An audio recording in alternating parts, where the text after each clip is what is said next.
Okay, thank you, Mr. Ardron, for coming, by the way. I really appreciate that. Hi, so I'm Mitra Ardron, and was involved in the internet in the early days around both the early days of the net and VRML. These days, I mostly mentor people working with innovation and technology to solve big problems like the SDGs and climate change. That's great. What is the earliest memory you have of developing technology? So my earliest memory would have been back in like 85. I started an internet provider, and so this was before there was an @ in the email. And so I was jumping on creating a internet provider that was used mostly by the nonprofit sector. Where did that end up going after that? Well, the ISP is still around. It's in England. It's called GreenNet. And we created an international organization called the APC, which is now the what we call in Australia the peak body. So it's a body whose members are themselves organizations that works on digital human rights, mostly in the developing world. So what is your experience working with Web3D, or what's commonly referred to as the metaverse these days? What is your total experience with that? Yeah, so I got involved in it back in, must be about like 1985-ish, 84-ish, when I was brought on by Worlds Inc. to create the technology behind the first shared 3D environment on the net. So before that time, there were things like Doom, which were multiplayer games, 2.5D, and it was very easy to do that because you had very little data to transmit. Everything was previously downloaded to people's computers, and the only content was, it was a 1-bit content, as we said, live or dead. You met people to shoot them, and the Worlds wanted to create 3D environments where people could interact with each other.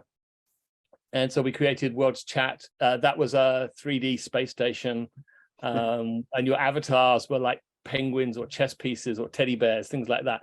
Static avatars, highly bandwidth constrained. I mean, your typical high-end home system was running at 9600 baud on something which had less power than your Apple Watch does these days, considerably less power than the Apple Watch. So we had to be very, very clever about how much data we sent and how, and all that kind of stuff. Yeah, it's certainly come a long way since then, I'd say. Exactly.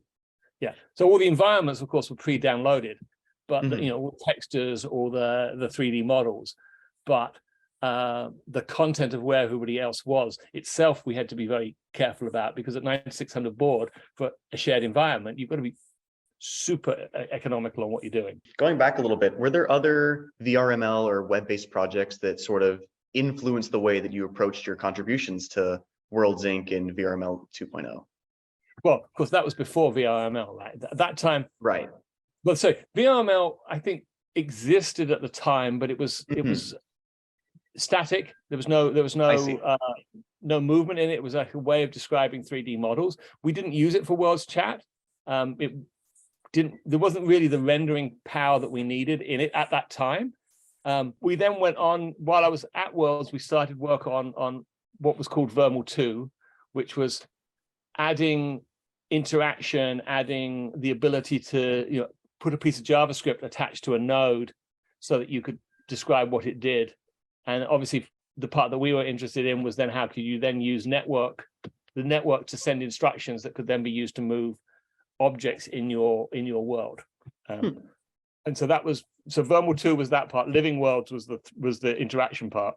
The first draft on VRML, one of the first drafts, Sony wrote a competing one, and then Sony and us joined forces, merged there were various other ones that were around at the time, various other people with other ideas, but Sony and I merged our stuff. Then we merged with San Diego Supercomputers version, and then we involved Silicon Graphics version, and that was what became VRML 2 in the famous vote. What technological innovations do you think were the most significant in the development of Worlds Chat? The main thing, I think, was figuring out, well, there was the visual side, right, which was essentially taking what was in multiplayer games already. It was 2.5D, not 3D, just because that simplifies a lot the rendering on very low-end machines. It was starting from instead of trying to take a university system and dumb it down and make it run really slowly and really badly on a home system, we started from scratch and said,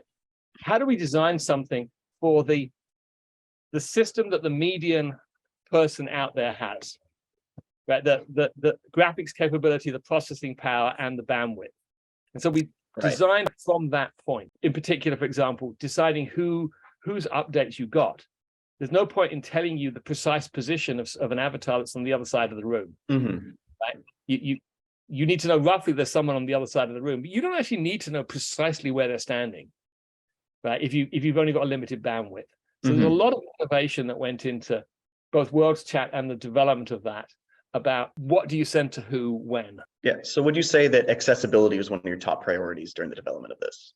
Absolutely. Yes. It was accessibility to the average home computer user, rather than the average geek. And that was a problem through the whole of the web development up to that point, and in many cases since, was that the technology is developed by people running the latest computers. So when it's tested, it's not tested for somebody running a 5-year-old phone, a computer they haven't updated in the last 3 years. Designing for a mass market, you've got to design around those kind of computers, not around the one that can actually show off the coolest graphics, but that nobody can play at home. Could you walk us through what a typical user or World Chat user would experience during that time? A typical World Chat user would start off with a CD that they bought, because you couldn't move that much data over 96. So it would take you a week to download it. So people would buy CDs, much in the same way they bought CDs, the famous coasters that AOL used to send around to everybody, right?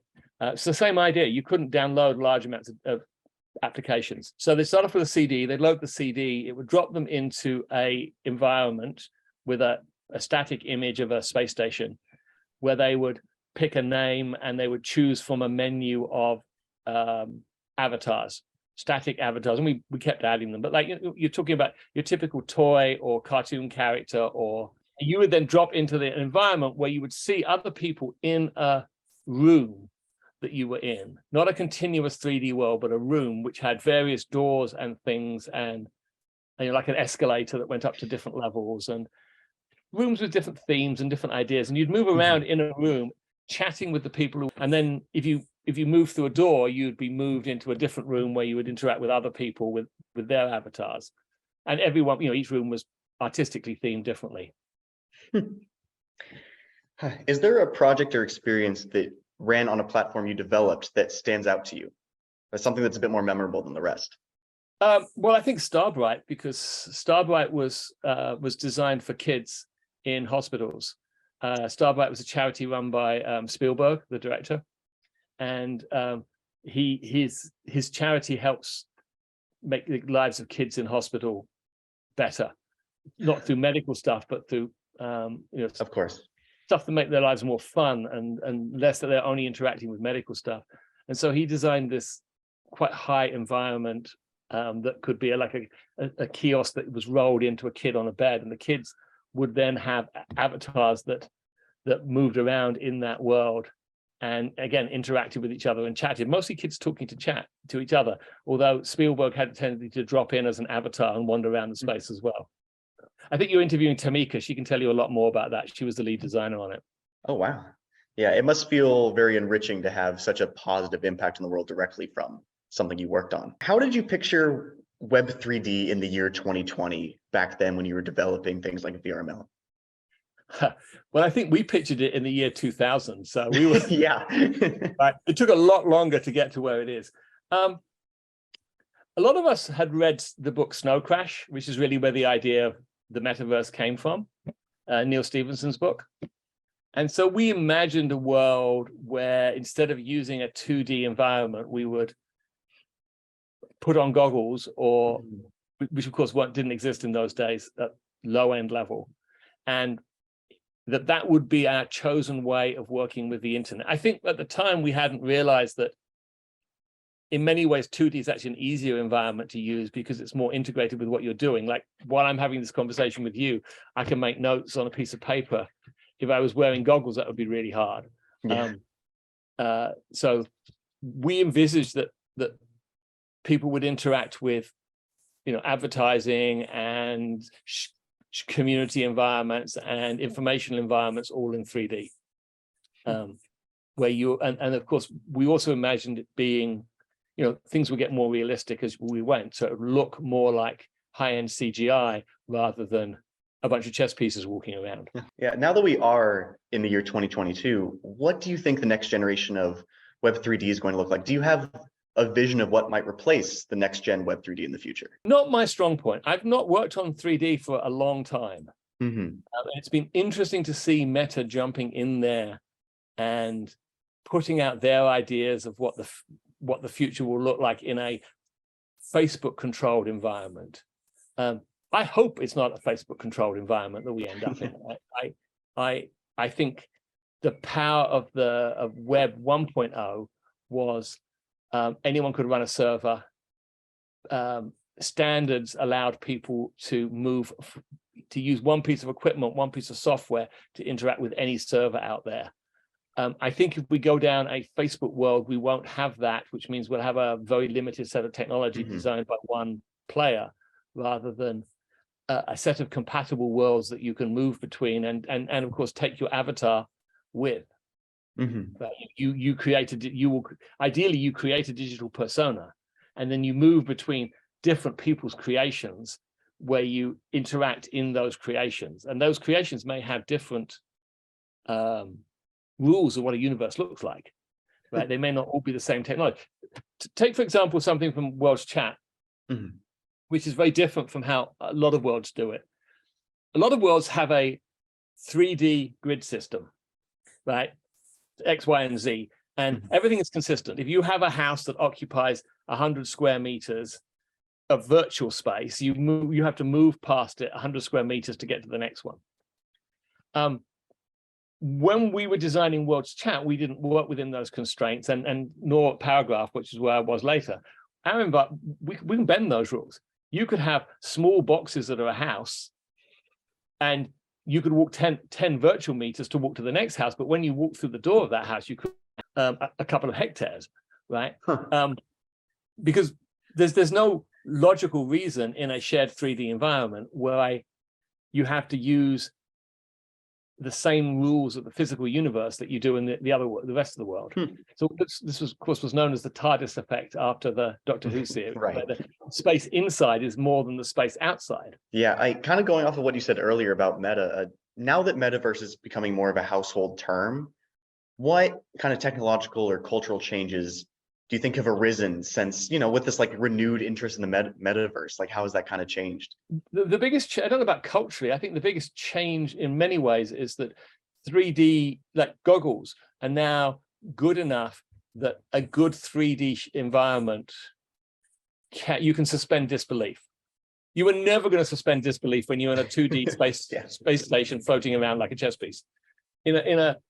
The experiences I've done, in particular the photographic ones rather than the animated ones, it's very easy to believe you're actually there, and then your brain kind of, just like when you're watching a good movie, your brain suspends disbelief, and you actually act as if you are in a space rather than as if you are watching a space. Do you know what I mean? Yeah, it's much more easy to kind of immerse yourself in this world now that as the technology catches up, it's easier to kind of lose yourself the same way you would in a book or a movie, right? Exactly. Yeah. And so, for example, the problem the early headsets had was if you moved your head, the world took a while to catch up and people would get nauseous. But more than people getting nauseous, I mean, I never felt nauseous in them, but you immediately know you're not in a real world, because I turn my head over there and the world is slowly rotating. So you forget it. Whereas the first time I dropped into a panoramic world, it was the one that it was a fundraiser for Clinton Global that they did in Africa, filmed it in an African village. And it was the first time that walking around there, it felt like my memory of walking around an African village. You felt you were there. You heard some noise of some chickens. You turned around, you looked at the chickens. It felt natural. Similarly, in a 3D world I was in not long ago, you had an elevator and you went to the top, and there was a plank that you had to walk out to the end of, which was like virtually 20 stories above the ground, and I couldn't do it. And I'm not particularly susceptible to vertigo, but I couldn't do it because my brain told me I was there. And therefore I couldn't walk out on a plank 20 stories up. And even though one part of my brain knows, no, I'm actually on the terrace of the other part of my brain was like, no, you're 20 stories up, you're not supposed to fly. Yeah, that level of immersion is so impressive now. Right. And that's why it might work now when it didn't stand a chance 20 years ago. What was one of the major obstacles you faced in the development of VRML2? The biggest obstacle was getting people to, same as with writing any standard, was getting people to figure out how to meet their different needs within a common standard. Because everyone's imagining what they're creating having a different set of properties. And we're competitive, but we all benefit from having a common standard because then we can all use the same browsers, we can all use the same bits of technology developed by third parties. And so it was getting people to realize that actually we were better off collaborating and building a standard than we were competing. Can you talk a little bit about your trajectory from going from Web3D to sustainable tech? Yes, so I was working on Web3D till about 96-ish, maybe 97. And that was when Paragraph, who I was working for at the time, which was a Russian pioneer in the space, they got acquired by Silicon Graphics. And I was working as a consultant for them. And so I moved to Australia in that period, was working remotely. After some other technical forays, including peer-to-peer video sharing and an early social network, I wanted to work more on technology which was directly affecting humanity. And so I started working in sustainability technology, and then more specifically over the last 15 years on technology with a focus on ending poverty, on working in developing countries. So specifically, for example, I'm working at the moment on a low-cost water treatment in Bangladesh, about as different from Web3D as you could imagine. Yeah, a little bit of a jump there, but I still see that, similar to what you're saying about the charity before, it seems you gather a lot of purpose from your work going towards some sort of good cause in the end. Right. And the thing to remember is that in the early days of the net, a lot of people were very socially motivated and humanitarian, and that was a big driver. There wasn't much money being made on the net in those days, so it didn't attract people who were just there to make as much money as quickly as they could with no concern about the ethics. Do you mind, Alex, if I jump in here a little? Of course. Okay. So one of the things that strikes me, Mitra, as you're talking about some of the kind of major challenges, right, are like finding a common standard. Is that something that you are, I can imagine, I'm projecting here a little bit, is that something that you find you kind of encounter in the work with sustainability and tech? Like, what are some of the obstacles there? Is it like a cultural problem more than like a tech problem? I think it's a different problem. So in the sustainability space, especially in the sustainability and poverty space, most people have a common goal, which is how do you sustainably get people out of poverty? So helping other people in the space, even if that notionally they might be your competitors, is almost the norm. Because if my competitor succeeds in providing water in some other country, then great, right? Problem solved. I don't need to work there. In the Web3D, and before that in the Web 1.0 stuff, it was understanding that we were all better having a slightly smaller share of a much larger space. So it was this sense of, if we collaborate, the people using the net will double in size, and maybe we lose a couple of percent to the competitor, maybe we gain a couple of percent. It doesn't really matter, because really the whole thing is growing. So it was getting people to think outside the box of I own it. Something which of course is completely lost in the Web 2.0, right? Yeah. Where it's like you're in the Facebook universe, and a very different environment in the early days, where people developed servers, people developed applications that ran on those servers, people developed browsers, people developed extensions to those browsers. All those were different people, and essentially anything developed in any one of them should have worked across the whole set. And do you see as maybe we're in the middle of, but Web 3, but maybe Web 4 is on the horizon, do you see a shift back towards a more collective or collaborative spirit in technology, or do you see this kind of privatization accelerating into kind of blockchain individualism? Well, yeah. Well, let's distinguish. Blockchain. I shouldn't even said it. But yeah. So I was the technical lead for decentralization for the Internet Archive for a couple of years, a few years back. The blockchain people, there's a lot of people in the blockchain who were complete sharks. There were a few good ones among them, but the bulk of it was let's make money quickly, and a lot of claims way beyond what the blockchain could ever do. I mean, I've seen people say, "Oh, it's decentralized, private, and fast and cheap." And each point of those points, exactly as they said, each of those points, people in the audience would say it was a talk, and people in the audience said to the first one, "No, it isn't," and then the second one, "No, it isn't." And by the time they got to the fourth one, the guy was completely lost. He completely lost the plot around his script because the four statements he'd made were completely inaccurate.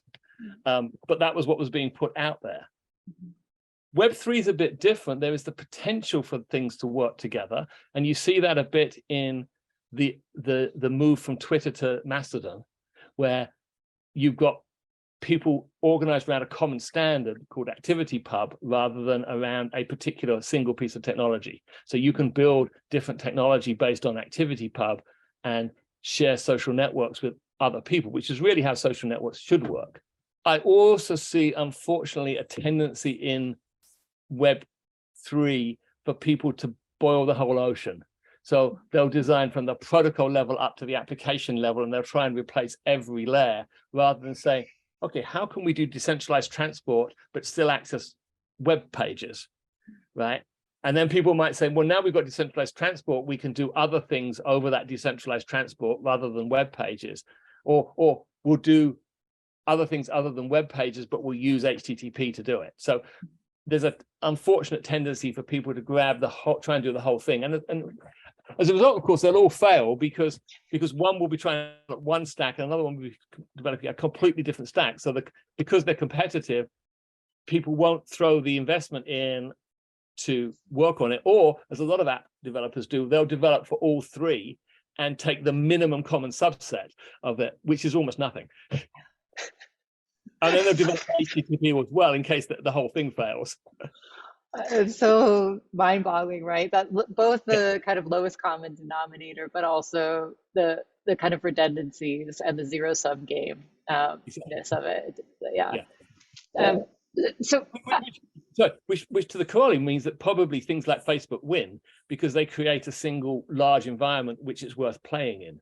Right? If you go back to Web 1.0, 1.0 worked because by competitors collaborating to create standards, we ended up very quickly bigger than the existing big players, the America Onlines and the phone companies and the other people that dominated the online world before what we know as Web 1.0, right?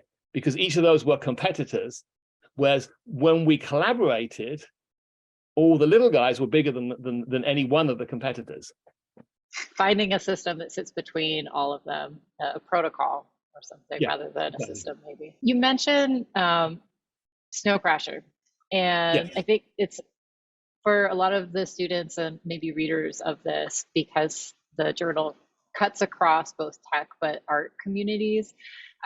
One of the things that has kind of stood out to me as I've been talking to both developers but also artist developers around Web 3D is the intercompatibility of approaches to engineering, but also to art and kind of speculative thinking, right? And so Snow Crasher became a map for a lot of developers, but I think it's really important to start thinking about the ways that humanities and the kind of sciences co-reinforce or have conversations to produce the realities that we're living in.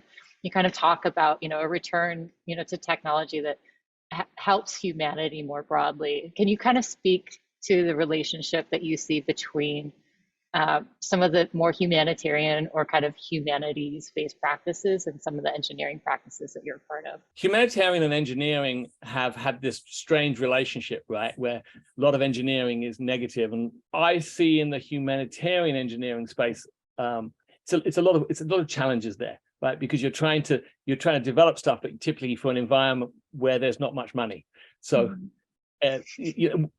it's a challenging development technology environment, but there's a lot of goodwill and a lot of students in particular who want to do something that has a benefit to the world. Not quite sure how that relates to Snow Crash, which I think was the other part of your question, but I think Snow Crash was more of a common vision that got people excited with what was possible, therefore inspired people to do things, even if they were very different from Snow Crash, because nobody could build Snow Crash when Snow Crash came out. It was so much. You could probably build it now, but maybe some aspects of it. But then it was like, we thought it was 5 years away, and it's 25 years, and it's still not even there. But it was a vision of a common vision, which made people think, oh, okay, this is what this kind of thing could look like. You can do more with 3D than shoot 'em up. Yeah. And I think that kind of common visioning, so like in the creative arts or teaching within an art department, some of the times we're, especially because we teach technology within an art department, that relationship is kind of inverted, right? So it's kind of concept first, how does this impact the world first, and then kind of technology follows. And I think what you're saying is that this, for you, the literature, the kind of speculative literature, became a map that allowed you the technology to kind of unfold underneath it or around it, because it provided.